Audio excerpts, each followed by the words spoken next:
Bonjour, je vais parler dans l'ABC du développement spirituel de la prière. La prière. Tout d'abord, avant d'aborder comment prier ou des choses comme ça, je voudrais développer une petite aparté de qui prier. Pour moi, il n'est pas nécessaire de croire en l'existence d'un monde invisible ou d'êtres de lumière pour prier. Prier, c'est aussi une certaine manière se recueillir. Accepter le fait qu'en nous ou autour de nous, bien des choses nous dépassent, sans parler forcément de Dieu, de Jésus, de Bouddha, de Shiva, des anges gardiens, de tout ça. Mais simplement le fait que on dit que notre conscience, notre raison, c'est 10% du fonctionnement de notre cerveau et qu'il reste donc 90% d'inconscient. 90% en nous de choses dont on n'a pas conscience, d'instances, d'intelligence dont on ignore totalement l'existence et qui nous meut et nous conduit. Dans ces choses-là, ce que nous appelons la conscience, ce que l'on sait, ce qu'on pense savoir, ce qu'on fait avec conscience, c'est une infime partie et hiérarchiquement, elle est pas forcément, nous ne sommes pas en mesure de dire si c'est la partie la plus élevée, moins élevée, élevée intermédiaire, des choses comme ça. Donc, de par ces 90% d'ignorance, la prière va prendre son sens. Elle va prendre son sens dans le sens où il existe, on comprend qu'il existe une conscience dite collective qui est développée chez les psys entre autres. Dans les courants par exemple jungiens et autres. Et c'est dans cette conscience collective, de nouveau, il y a plusieurs instances, conscientes, inconscientes, suivant le niveau de conscience que l'on développe. Mais aussi, on peut prier en pensant à Dieu, les anges, les êtres de lumière, les ancêtres, etc. Tout cela va dépendre de notre appareillage culturel, traditionnel, de nos croyances. Nous vivons tous avec des concepts. Et pour moi, le développement spirituel, c'est justement de sortir des concepts et d'appréhender la réalité sans filtre. Ou avec une très bonne conscience de nos filtres. Donc, voilà, qui prier, cela va importer peu, mais qui prier, on pourrait dire, c'est prier une intention dite, une strate en nous, c'est dédié à une partie de nous ou de la vie ou de l'univers que l'on considère plus apte que ce que nous sommes. C'est faire une requête, une demande à une instance qui semblerait être plus capable que nous. Qu'on l'appelle Dieu, inconscient, qu'on l'appelle nos ancêtres, qu'on l'appelle ange, qu'on l'appelle notre vrai soi, notre étincelle de lumière, notre corps de lumière, notre âme. Ça importe peu. Qu'on l'appelle, je vais prier mon cœur, pour ceux qui vont considérer que le cœur a une intelligence plus fine, ou une intelligence intérieure, Bref, quelque chose de plus apte. Je vais prier. Maintenant, dois-je prier quand je prie, dois-je faire des prières absolument connues? Par exemple, si je suis chrétien, faire le Notre Père. Si je suis attiré par le bouddhisme ou si je suis bouddhiste, des mantras. Om Mani Padme Hum pour le bouddhisme tibétain, quoi.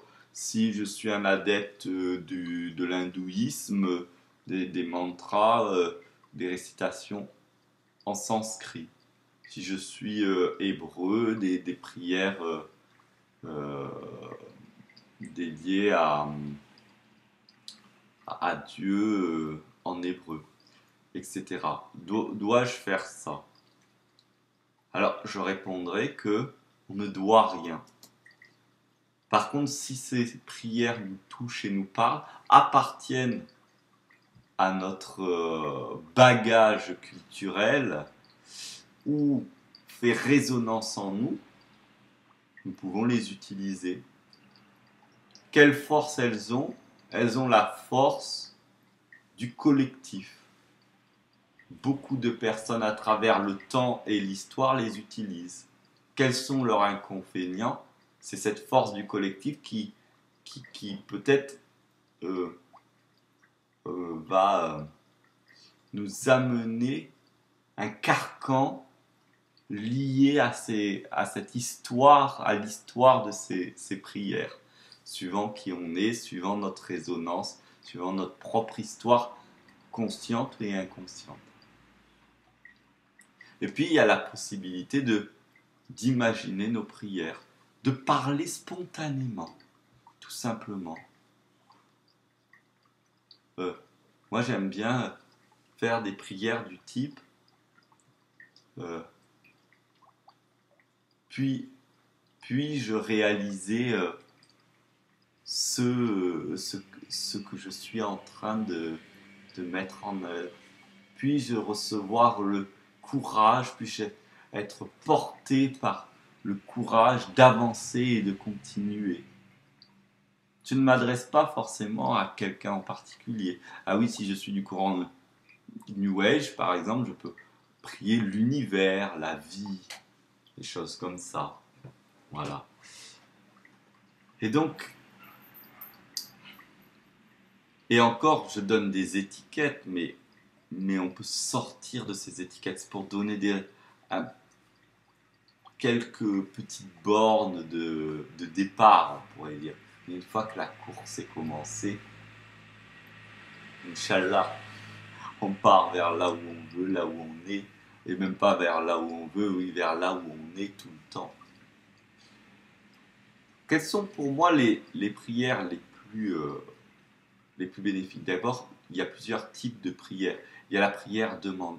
Oh, s'il vous plaît, aidez-moi, aidez mon fils qui est malade, aidez-moi à sortir de cette souffrance, de cette galère. Oh, j'ai besoin d'argent.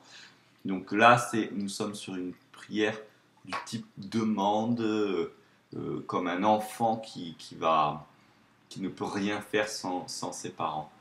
Il n'y a aucun jugement sur ces types de prières. Ce sont des prières qui ont leur valeur dans les moments de la vie et dans les étapes de notre propre chemin. On peut, par exemple, la prière demande, la faire pendant longtemps et puis à un moment donné ne plus en ressentir le besoin, puis revenir dessus, etc., suivant le moment. Donc voilà, c'est la prière que j'appelle demande.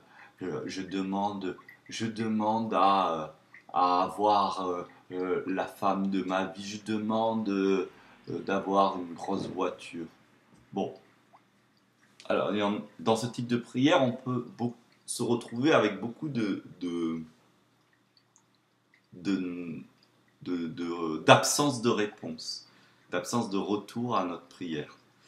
Ah bah, il n'y a pas d'absence de réponse ou d'absence de retour, c'est que très souvent on va demander sans chercher à avoir une clarté sur nous-mêmes. D'où le fait que cette vidéo n'arrive pas en première position, mais si je calcule bien, c'est la 4e vidéo, et que la toute première vidéo était sur l'observation et le questionnement, pour développer une clarté sur qui nous sommes, quels sont nos réels besoins, euh, et qui nous sommes. Voilà. Donc plus nous serons clairs avec qui nous sommes et quels sont nos réels besoins, et plus ce type de prière demande aura sa réponse, de par le fait que la question en elle-même sera cohérente. Elle aura du sens. Voilà. Il sera peut-être même plus nécessaire d'utiliser ce type de prière parce que nous serons déjà réalignés dans ce courant de vie, dans l'harmonie avec ce qui existe autour de nous dans l'univers, dans la création. Puis il y a un autre type de demande, c'est la demande de prière, de demande à nouveau. Un autre type de prière qui est la prière de demande pour l'autre, qui est une prière pour accroître son bon cœur, l'amour. Là, de nouveau, c'est une prière, si on est du type je prie pour que mon enfant aille mieux, pour que la voisine aille mieux, on peut être, si on est à l'attente de retour, être déçu parce qu'une fois de plus, on risque de manquer de clarté. Pourquoi on demande ça? Quel est le parcours de telle ou telle personne pour vivre ça? Est-ce que ceci est une punition?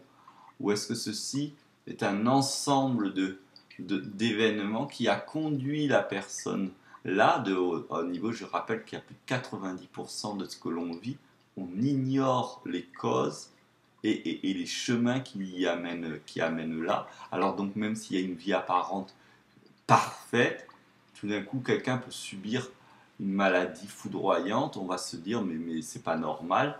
C'est pas normal selon notre point de vue extrêmement limité. Mais pour moi, il n'y a pas de hasard. Il y a des cheminements qui se créent. Alors de suite, je pense à ces trucs, il n'y a pas de hasard, ça veut dire, ça justifie les viols, ça justifie les meurtres. Non. C'est dans le sens, il n'y a pas de hasard, c'est que les viols, les meurtres, si on a une clarté d'esprit, on voit qu'il y a en souterrain, en inconscient, des violences, des comportements de dominants, de dominés, de victimes, de bourreaux qui vont se mettre en route, s'emboîter et arriver que ce tissage va faire un événement malheureux, parfois individuel, parfois collectif. Et que plus nous allons avoir une clarté, plus nos prières, par le sens de la pensée positive, on pourrait dire de l'intention positive, va retisser nos parcours, le parcours des êtres envers qui on prie. Et puis, la demande à l'autre, on peut avoir vraiment une prière dans le sens d'apprendre à ouvrir son cœur, d'être en intention réelle, en priant, puissent tous les êtres réaliser le bonheur, puissent tous les êtres connaître l'amour. Voilà toujours encore des demandes, mais des demandes cette fois-ci ouvertes vers le plus grand nombre, puisse toute l'humanité se réaliser dans sa joie, sa santé, sa liberté. Et toute l'humanité, on y est inclus dedans. On peut aller accompagner ces prières d'actes. Puis-je développer le cœur et la force, l'intelligence qui me permettront, la persévérance d'aller vers le service à la vie, à l'humanité, par exemple. Et on est toujours dans de la prière demande, mais une prière de demande qui n'est plus égocentrée, mais qui est tournée vers le monde et plus largement. Attention de ne pas rentrer que là-dedans et dire ah non, moi je prie pour les autres, j'aide les autres, mais moi non, je ne suis rien. C'est de la fausse humilité. Il faut savoir aussi s'offrir et demander pour soi aussi. Enfin, je dirais qu'il y a un autre type de prière qui est vraiment la prière complètement désintéressée, où on peut utiliser cette fois-ci de façon autre des prières déjà utilisées comme Om Namah Shivaya pour les hindouistes, comme des prières de différentes religions, de Notre Père par exemple, chrétien. Après, je ne connais pas toutes les prières, donc je ne peux pas citer tout. Cette fois-ci, pour participer à une communauté de prières et transmettre notre bon cœur, notre amour, c'est-à-dire laisser l'amour à travers nous, nous imbiber et imbiber ces prières pour le plus grand nombre. Par exemple, Amma, âme de Amritananda, pour ceux qui connaissent, qui invite tout le monde à prier 5 minutes avant de se coucher et 5 minutes avant de se lever, la prière qui est Om Loka Samasta Sukhino Bhavantu, qui veut dire puissent tous les êtres réaliser le bonheur. Eh bien, quand ceux qui vont se prêter à ça vont penser à Amma, vont penser à toute l'humanité, vont penser à tous les êtres et vont juste utiliser cette prière collective pour ajouter de leur vie à la vie de cette prière et que la vie de cette prière s'ajoute à leur vie. Et pour participer à un tissage, je dirais, de lumière. Et dans ce sens, on va s'enrichir. Apprendre à demander, c'est apprendre aussi à recevoir. Et ça, c'est important. Parce que si on ne sait pas recevoir, on ne sait pas vraiment donner. Et c'est important, très important, surtout pour les Occidentaux en règle générale, et tous ceux issus de la culture judéo-chrétienne et particulièrement chrétienne, chrétienne catholique, où on va dénigrer l'individu au point qu'il ne faut rien demander pour soi. Tellement bien que c'est mal interprété et du coup on est dans le déni de nos besoins. Mais comme je dis, on est à 90% de notre conscience, c'est de l'inconscient. Et donc du coup, nos besoins n'ont pas disparu, ils sont refoulés dans l'inconscient et ils agissent hors du paramètre de notre conscience. À notre détriment, on dirait.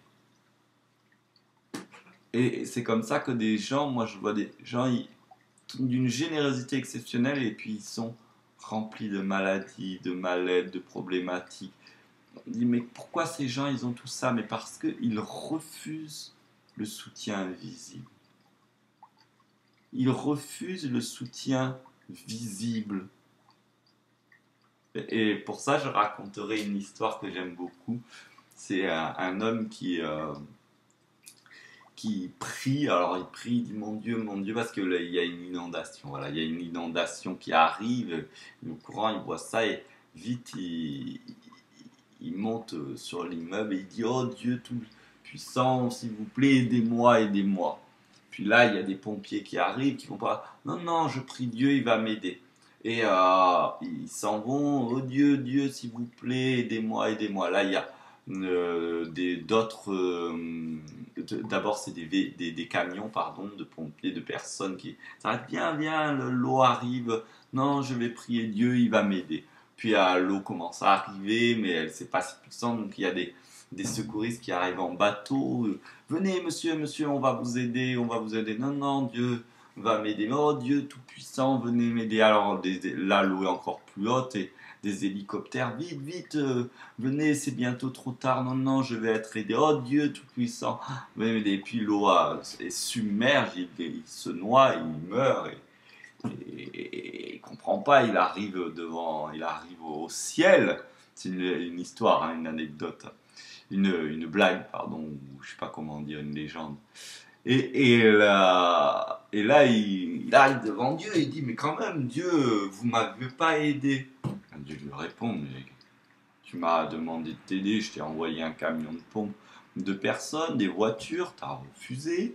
Puis tu m'as redemandé de t'aider. Je t'ai envoyé des secouristes en bateau. Tu as refusé encore. Puis tu m'as encore demandé. J'ai envoyé des hélicoptères qui ont voulu t'aider. Tu as refusé encore. Je vois pas comment je peux t'aider. Et j'adore cette petite histoire parce que je pense à ces personnes, par exemple, qui vont mettre de l'argent pour aider les gens et tout, ils n'en ont pas une thune. Par contre, ils vont pas accepter qu'on leur donne des sous parce que les sous, selon leur jugement, c'est pas propre, c'est pas juste.